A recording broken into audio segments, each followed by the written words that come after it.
Bom dia. Ih, não acordaram ainda direito. Bom dia. Agora sim.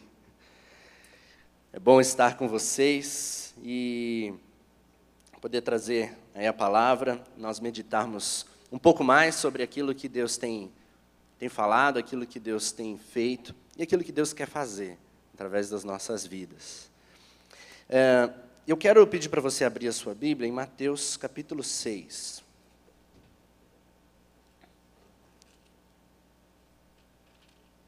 Mateus 6, quero ler os versículos 9 e 10 desse texto que talvez você saiba de cor. Eu espero que você saiba de cor, né? Normalmente, nós o conhecemos de cor, mas eu só quero ler esses dois primeiros versículos e nós vamos meditar um pouco sobre eles. Diz assim: Pai nosso que estás nos céus, santificado seja o teu nome, venha o teu reino, seja feita a tua vontade, assim na terra como no céu. Senhor Deus, louvado seja o teu nome. Louvado seja o teu nome. Obrigado, Senhor, por cada um que está aqui nessa manhã. Obrigado, Deus, porque é o Senhor quem nos chamou para falar aos nossos corações, e nós, nesse momento, abrimos o nosso coração para que de verdade o Senhor fale, para que o Senhor ministre, Deus, e que o Senhor nos dê direção, e que o Senhor nos desperte, e que o Senhor abra os nossos olhos, para que nós possamos, Deus, enxergar não mais com os nossos olhos humanos, mas com os teus olhos, em nome do Senhor Jesus. Amém, Pai. É interessante a oração do Pai Nosso, e a gente não vai hoje falar sobre oração, não é o tema da mensagem, mas tem algo aqui na oração do Pai Nosso que Jesus ora e que, há alguns anos atrás, me chamou a atenção. Porque você conhece o texto, você conhece a oração, você decora a oração, mas parece que um dia você para e pensa, peraí, mas como assim? E o que me chamou a atenção foi o pedido de Jesus aqui. Pai, que venha o teu reino. Peraí, como assim, Pai, que venha o teu reino? O Pai já não reina? Deus já não é rei? Ele já não é Senhor sobre todas as coisas? Ele já não reina sobre tudo? Como assim Jesus ora, Pai, venha o teu reino? E outra, Jesus está nos ensinando a orarmos assim. Que venha o teu reino. Mas espera aí, por que nós devemos orar assim? Senhor, que venha o teu reino. Ele já não reina? E esse assunto, esse tema sobre o reino de Deus é um tema central na palavra de Deus. E tem tudo a ver com isso que nós estamos falando durante esses dias, que é o louvor para o louvor da sua glória. Será que Deus tem reinado sobre todas as vidas? Sobre toda a criação? Para você ter uma ideia, o tema de reino é tão importante no Novo Testamento e que vai aparecer em praticamente boa parte dos livros do Novo Testamento. Só no livro de Mateus, o livro de Mateus é o livro do reino, fala sobre o reino. Tem 49 referências ao reino, só no livro de Mateus. Tem inúmeras referências ao rei, à vinda do reino, o reino dos céus, o reino de Deus. Por quê? Do que é que eles estão falando? Por que é que essa mensagem tão importante do reino? E por que Jesus aqui está colocando como um dos pontos principais na oração mais famosa de todas? Que venha o teu reino. E para a gente entender e tentar responder um pouco essas questões, essas perguntas, e que para mim esse estudo, essa mensagem, é muito importante porque é uma forma da gente tirar o nosso óculos cultural, que a gente enxerga a vida, e colocarmos o óculos da palavra de Deus, de maneira a enxergarmos a vida, o mundo, a minha vida, a perspectiva do que acontece aí fora, com a perspectiva da palavra de Deus. Porque é a perspectiva que Jesus está nos ensinando a olharmos. Mas o que significa o reino? E para a gente responder essa pergunta, a gente precisa ir lá para o livro de Gênesis, para a gente começar a meditar um pouco sobre o que significa. E eu quero ler Gênesis 1, 27 e 28. Gênesis 1, 27 e 28. Diz assim: Criou Deus o homem à sua imagem. A imagem de Deus o criou. Homem e mulher os criou. Deus os abençoou e lhes disse: sejam férteis e multipliquem-se. Encham e subjuguem a terra.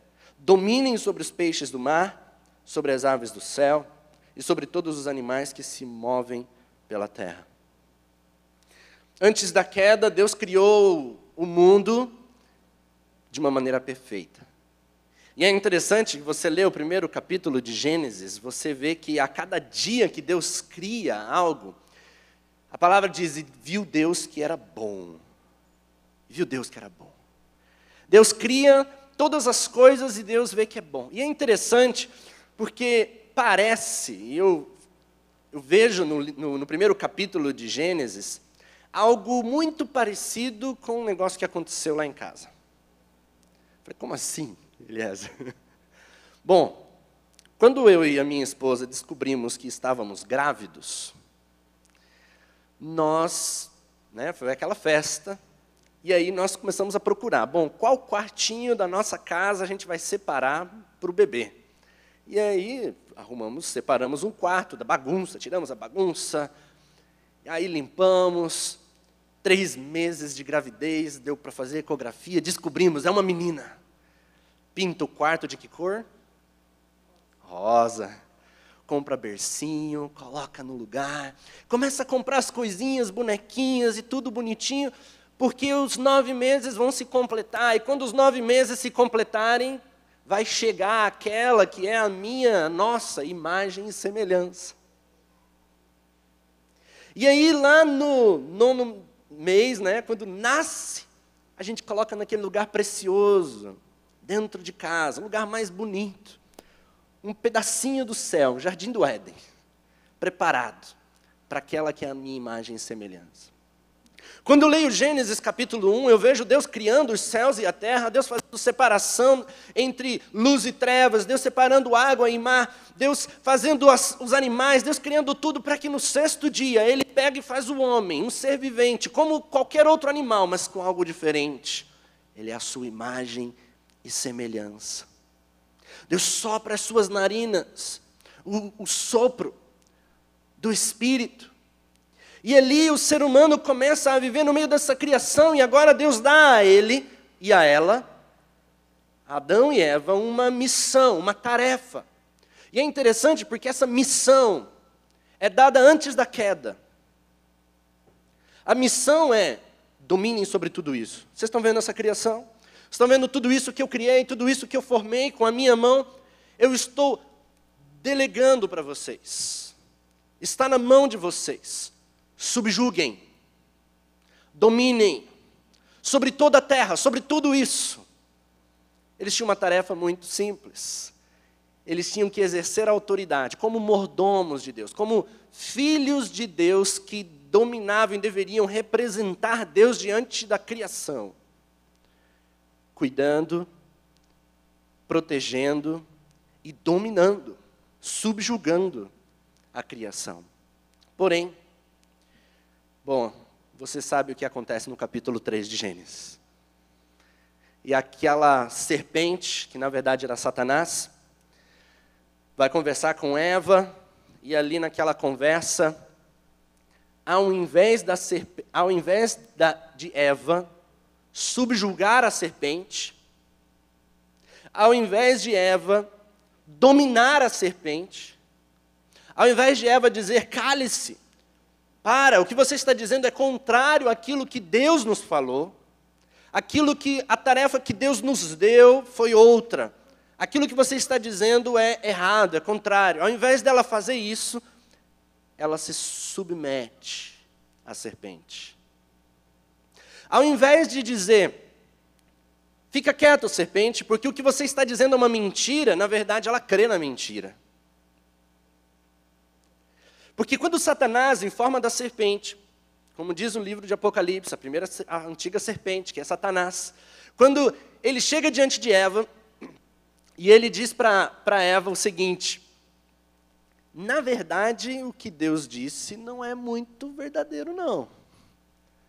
A verdade é que se vocês comerem do fruto, vocês vão ser iguais a Deus.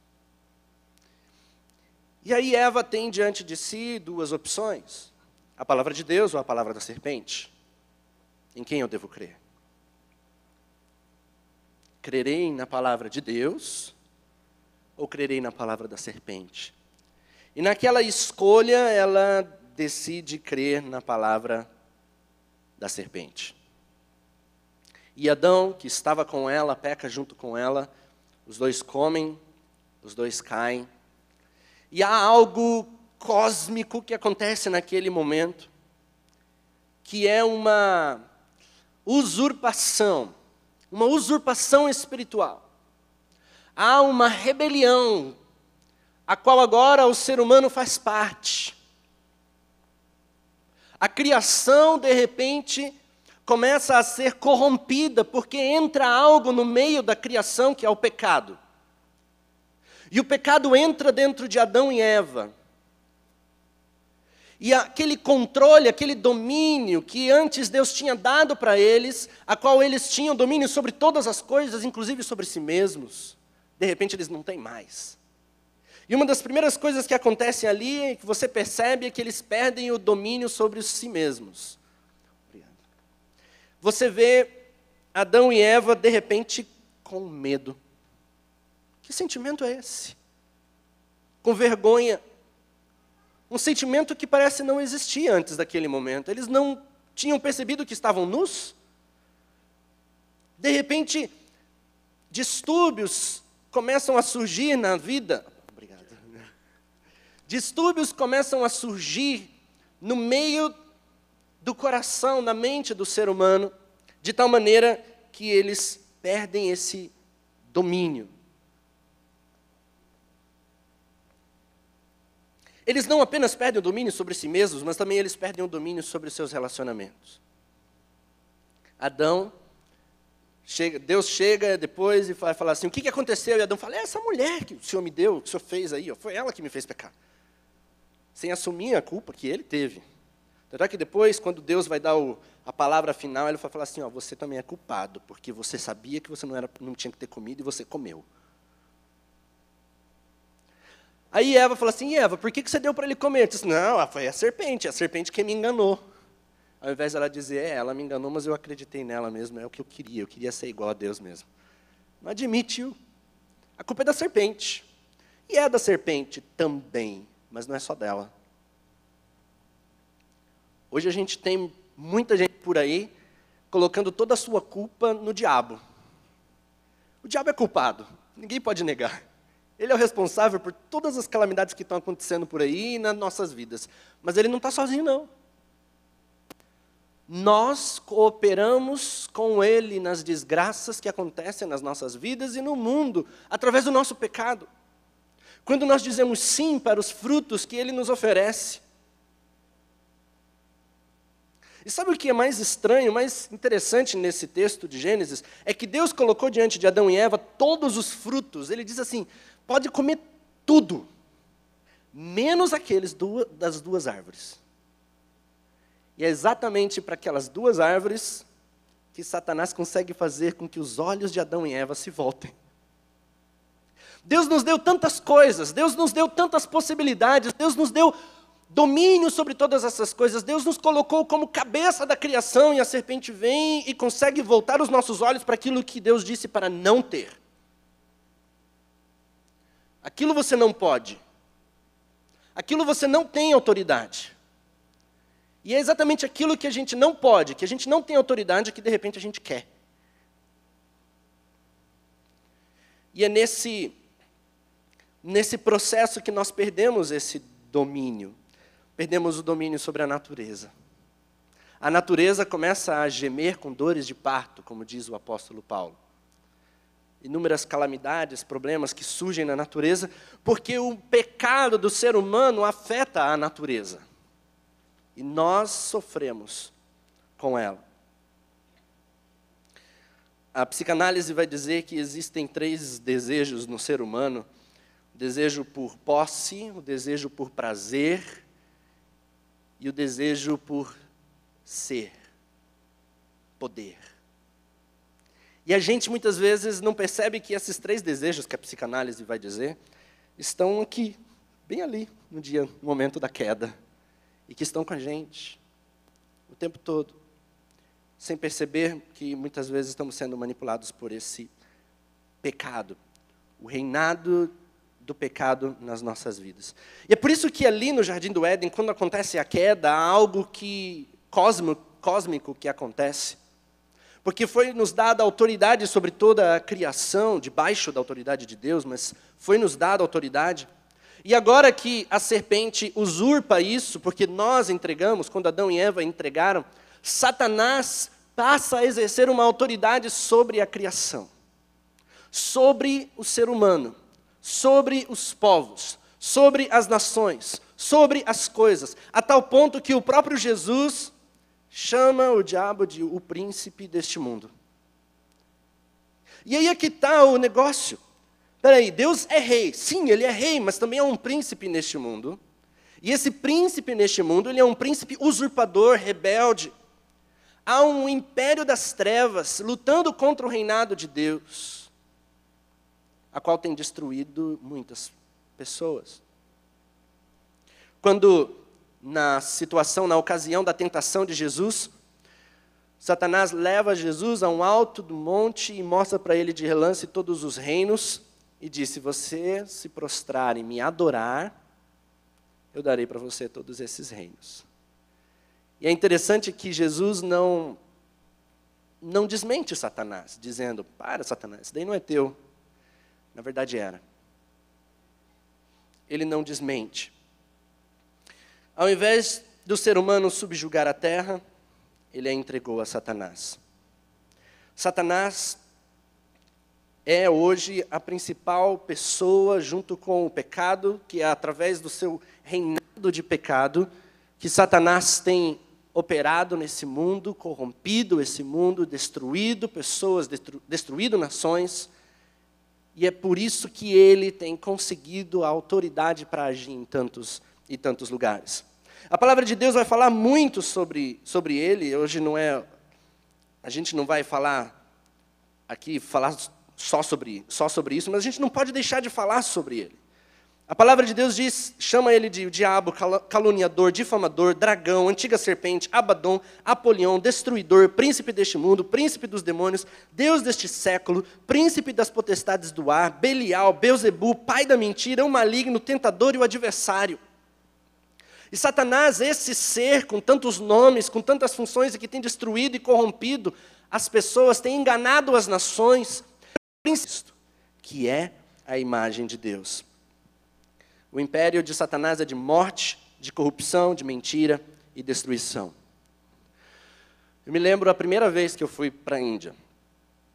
E ao chegar na Índia, em 2008, eu não sabia muito o que esperar. E quando passei com uma van, nós saímos do aeroporto, em Hyderabad, hoje uma cidade bem diferente daquela que foi naquela ocasião, porque a cidade dividiu em duas. Nós entramos naquela van e começamos a atravessar a cidade, nós vimos pessoas nas ruas, dormindo, de madrugada. E eu olhava: por que essas pessoas estão dormindo de madrugada na rua? Eu perguntei para o pastor, ele falou assim: não, eles moram aí. Eu falei: como assim eles moram aqui? Não, eles não têm casa, não tem onde ficar. Nós começamos a atravessar as vilas, nós tínhamos por volta de umas 5 horas de van até o lugar onde nós iríamos.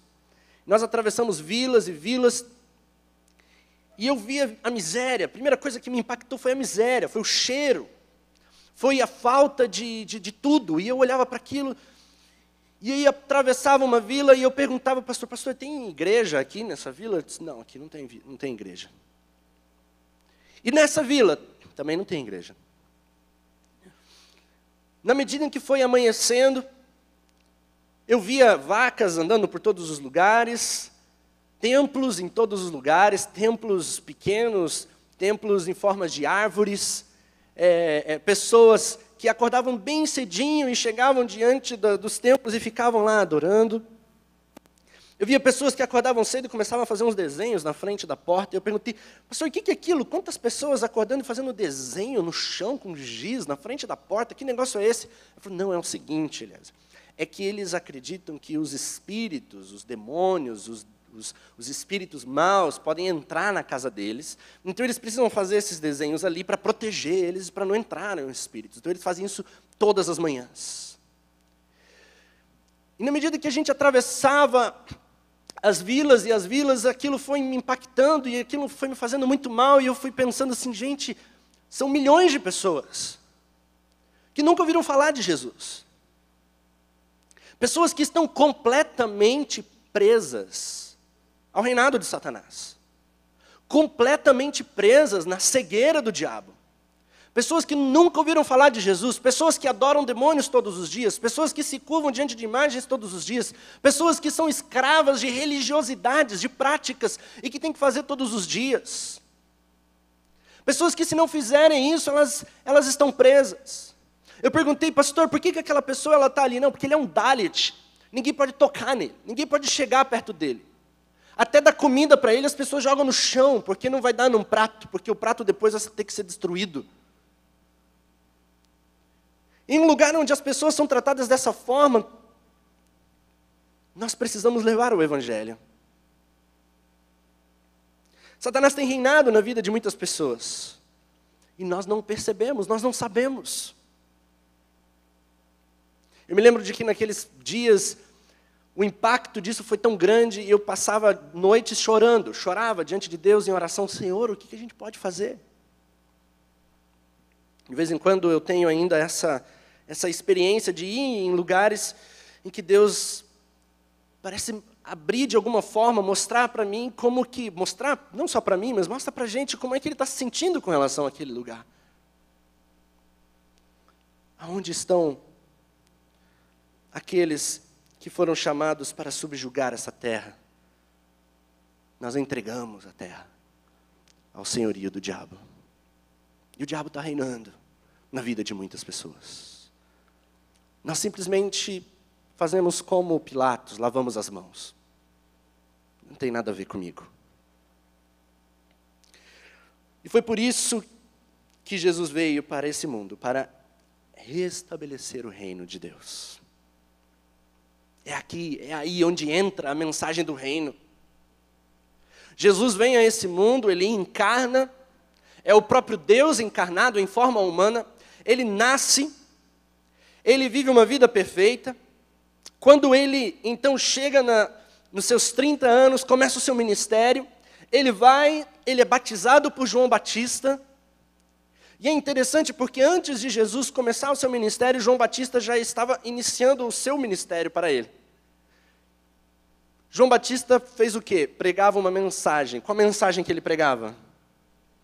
Arrependam-se, porque é chegado a vós o reino dos céus. Está lá em Mateus 3, versículos 1 e 2. Naqueles dias surgiu João Batista pregando no deserto da Judeia. Ele dizia, arrependam-se, porque o reino dos céus está próximo. O reino dos céus está próximo. Jesus é batizado, Jesus começa a pregar. Que mensagem que Jesus prega? Mateus 4, versículo 17. Daí em diante, Jesus começou a pregar. Arrependam-se, pois o reino dos céus está próximo. Jesus está pregando a mesma mensagem que João Batista. Depois Jesus chama os 12, treina os 12, caminha com os 12, e um dia Ele envia os 12, de 2 em 2, e fala assim, vocês vão e vocês vão pregar isto. Pregar o quê? Está lá em Mateus 10, versículo 7. Por onde forem, preguem esta mensagem, o reino dos céus está próximo. É a mensagem que Jesus está pregando, é a mensagem que João Batista pregou, é a mensagem que ele está ensinando para os apóstolos pregarem, é a mensagem principal do Evangelho. Mais para frente, quando ele envia os 70, ele diz assim, vão e curem os enfermos. E quando vocês curarem os enfermos, digam, o reino de Deus chegou. O reino dos céus está próximo, a mensagem do reino está na mensagem pregada em Atos, está na mensagem de Paulo, está na mensagem de Pedro, está na mensagem em todo o Novo Testamento. É a mensagem mais importante de todas, é a mensagem que nós temos, é a mensagem do Evangelho. Quando nós levamos o Evangelho, nós levamos o reino. Mas o que significa o reino? Essa palavra, arrependam-se, pois o reino dos céus, ou o reino de Deus está próximo. Só abrir um parênteses, reino de Deus e reino dos céus são a mesma coisa. Mateus prefere usar reino dos céus, porque como ele escreve para judeus, judeu não gosta de usar o nome de Deus em vão, então ele faz um sinônimo, céus. Mas a mesma coisa, reino de Deus, reino dos céus, eu já vi gente falando que são duas coisas diferentes, não tem base bíblica para dizer que são dois reinos. Reino de Deus, o reino dos céus está próximo. Que mensagem é essa? A mensagem é: arrependa-se. Arrependimento, arrependa-se, vem da palavra grega metanoia. Mude a sua mente. Mude o seu coração. Mude a sua forma de pensar. Mude a direção da sua vida. Mude. Mude a sua forma de pensar. Pois o reino de Deus está próximo. O reino, a palavra reino em grego é basileia. E basileia não significa meramente um reino político, um reino geográfico, como o Reino Unido, por exemplo, falar de um reino geográfico. A palavra basileia significa reinado, ou soberania. É mais do que um reino geográfico. Em outras palavras, poderia ser traduzido o reinado de Deus, a soberania de Deus. Também não estaria errado. O reinado de Deus está próximo, e a palavra próximo aqui em grego é egizo. Significa literalmente, está à mão. Muitas vezes a gente acha assim, está vindo, né? O reino dos céus está vindo. Não, o reino dos céus está na mão, está à mão aqui, ó. Pode pegar. É isso que ele está dizendo. O reino dos céus está à mão. Pega. Por isso que Jesus, em muitos momentos, ele vai mostrar, o reino de Deus está aqui. O reino dos céus chegou. Quando os discípulos de João Batista chegam para Jesus e perguntam, Jesus, o Senhor é aquele que nós estávamos esperando ou nós devemos esperar outro? E aí Jesus, ele faz uns milagres, ele cura, ele expulsa demônios, ele faz várias coisas, e ele fala assim, vejam, os enfermos estão sendo curados, os mortos ressuscitados, os demônios estão sendo expulsos, a palavra de Deus está sendo pregada. Vão e falem isso para eles. O reino dos céus chegou. Quando nós pregamos a mensagem do Evangelho, nós pregamos a mensagem do arrependimento. E queridos, essa é a mensagem mais importante, a qual nós devemos viver e pregar. Quando nós convidamos as pessoas para o reino dos céus, nós estamos dizendo, queridos, vocês estão debaixo do reinado do pecado, do reinado das trevas, do reinado de Satanás. Arrependa-se, mude de direção, mude a sua forma de pensar, mude a sua forma de agir, mude a direção da tua vida. Volte-se para Deus, volte-se para o Senhor. Submeta-se ao senhorio do Senhor Jesus na sua vida, para que de verdade o reinado dele venha sobre a sua vida. Mas nós só podemos falar isso quando de verdade o Senhor é o Senhor da minha vida em primeiro lugar. Porque se o Senhor não for Senhor da minha vida, como é que eu vou convidar as pessoas para vir para algo que eu mesmo não vivo? Submeta-se ao senhorio de Cristo. Submeta-se a Ele. Venha, porque o reino dos céus está à mão. E aqui, nessa simples palavra, existe o convite, existe a decisão humana, existe a resposta humana, existe um convite para o ser humano para o arrependimento, mas existe a fé. Existe a fé de que o reino de Deus está aqui, está à mão. Arrependa-se, submeta-se ao senhorio de Cristo, porque o reino de Deus vai chegar na tua vida. O Senhor vai agir na sua vida. O apóstolo Tiago diz em Tiago 4, 7 a 10, portanto, submetam-se a Deus, resistam ao diabo e ele fugirá de vocês. Aproximem-se de Deus, e ele se aproximará de vocês. Pecadores, limpem as mãos, e vocês que têm a mente dividida, purifiquem o coração. Entristeçam-se, lamentem e chorem, troquem o riso por lamento e a alegria por tristeza. Humilhem-se diante do Senhor, e ele os exaltará. O convite para que as pessoas se arrependam e deixem a vida de pecado e se submetam ao Senhor é o convite mais importante, mais excelente de todos. E é o que nós precisamos para realizarmos a missão de Cristo. Por isso, nesse primeiro momento, nessa primeira palavra, o grande desafio, o nosso maior desafio é entendermos o porquê nós estamos nessa terra. O porquê Jesus veio para essa terra. Qual é o óculos que nós devemos usar para enxergarmos a vida? Porque, querido, você pode não querer fazer parte dessa batalha, nessa guerra a qual está acontecendo, mas você faz. E se você é discípulo de Cristo Jesus, Jesus te chamou para ser um representante do seu reino. Jesus te chamou para ser um promotor do reino de Deus, para avançar no meio das trevas. Quando nós olhamos para o mundo, olhamos para Curitiba, regiões que estão dominadas por Satanás, regiões onde Satanás tem destruído vidas através das drogas, lugares onde parece que não dá certo. Agora há pouco estávamos falando, o pastor Roberto Silvado estava falando aqui do Bairro Alto, aqui do lado. Por que às vezes em algumas igrejas não dá certo? Tem uma igreja aqui que está precisando de ajuda. Por que não dá certo? Por que alguma coisa acontece? Onde estão os servos de Deus? Para ir lá e fazer a diferença, para ir lá e pagar o preço, pregar o evangelho, fazer discipulado, alcançar pessoas, plantar igrejas.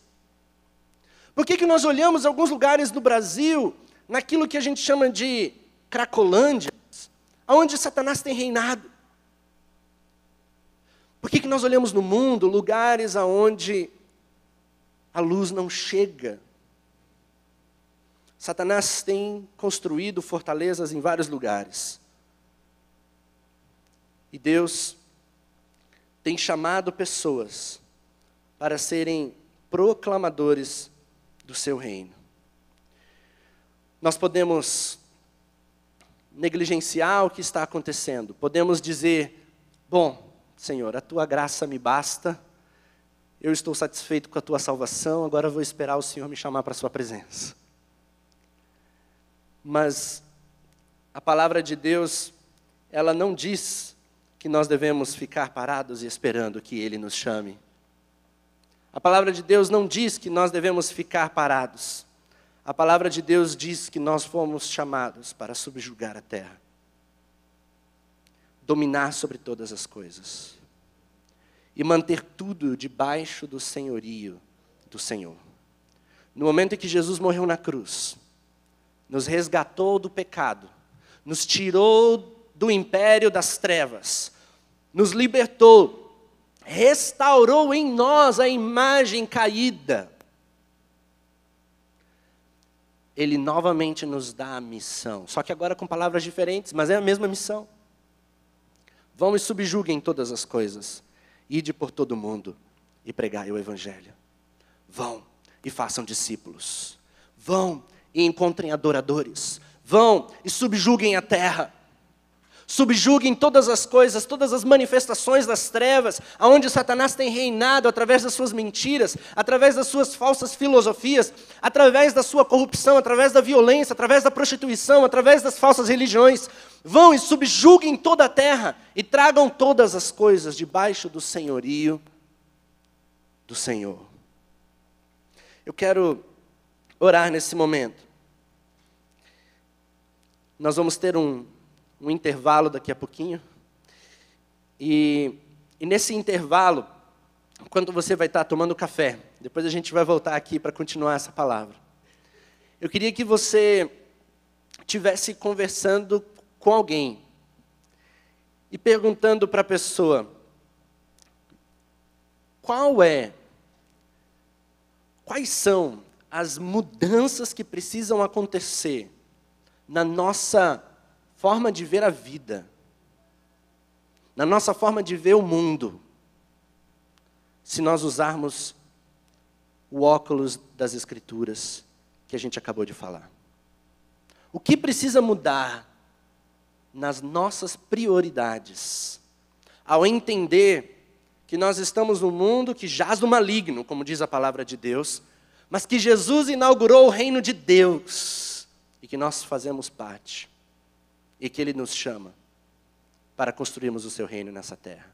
O que precisa mudar nas nossas prioridades e perspectivas? Eu quero orar com você. Feche os seus olhos. Senhor Deus, louvado seja o teu nome. Nós estamos aqui, Senhor, para te glorificar. Em primeiro lugar, te agradecer, porque é o Senhor que nos alcançou. Senhor, nós somos falhos, somos pecadores. E assim como Adão e Eva lá atrás, Deus, nós nos submetemos a Satanás através do pecado, temos falhado, temos errado, mas o seu amor nos redime, é o seu amor que nos liberta, é o seu amor que nos transforma. E nós te amamos, Senhor. Nós nos arrependemos dos nossos pecados, nós nos prostramos diante do Senhor, fomos alcançados pela tua graça. Nós nos encontramos contigo na tua cruz e o teu sangue nos lavou e nos limpou. Agora, Deus, nós queremos, ó Pai, fazer a diferença. Queremos, Senhor, contigo, construir o teu reino. Por isso, Deus, em nome de Jesus, fala aos nossos corações, para que cada um aqui possa entender o que o Senhor quer de cada um, em nome de Jesus. Amém, Senhor.